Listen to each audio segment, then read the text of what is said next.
आज लोग सोचते हैं बिना पैसे और साधनों के हम कुछ बड़ा नहीं कर सकते।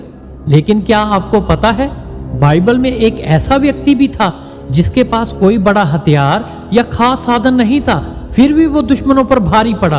और उस व्यक्ति का नाम था शमगर। शमगर के लिए सिर्फ एक आयत लिखी गई है, लेकिन इस एक आयत में आज भी एक बहुत बड़ी सीख छुपी हुई है। शमगर के हाथ में केवल बैलों को हाँकने वाली एक छड़ी थी और उसी छड़ी से उसने 600 फिलिस्तियों को मार गिराया।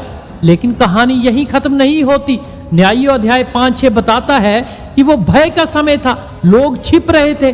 तभी एक व्यक्ति खड़ा हुआ, उसके पास तलवार नहीं थी लेकिन उसके अंदर विश्वास था। यहीं पर एक आत्मिक रहस्य छुपा हुआ है। सुनिए, परमेश्वर इस बात को नहीं देखता कि हमारे हाथ में क्या है, वो देखता है कि जो हमारे पास है क्या हम उसे परमेश्वर के लिए इस्तेमाल कर सकते हैं या नहीं। क्या हम उसे परमेश्वर के हाथों में इस्तेमाल होने के लिए दे रहे हैं या नहीं। मूसा के हाथ में लाठी थी और शमगर के हाथ में एक साधारण डंडा था, लेकिन जब वही चीजें परमेश्वर के हाथों में गई तो वो साधारण नहीं रही। आज भी लोग इंतजार कर रहे हैं, पहले साधन आएंगे फिर सेवा करेंगे। लेकिन परमेश्वर कहता है जो तेरे हाथ में है पहले उसे मेरे लिए इस्तेमाल कर, क्योंकि परमेश्वर साधनों से नहीं समर्पण से काम करता है।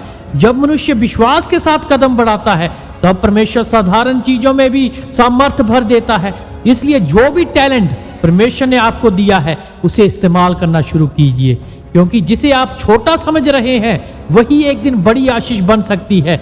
इसलिए शायद आज आपके हाथ में तलवार नहीं है, लेकिन कुछ ना कुछ जरूर है। आपके पास एक आवाज है, एक विश्वास है, एक मोबाइल है, और अगर ये सब कुछ परमेश्वर के हाथों में चला जाए तो लोगों की जिंदगी बदल सकती है।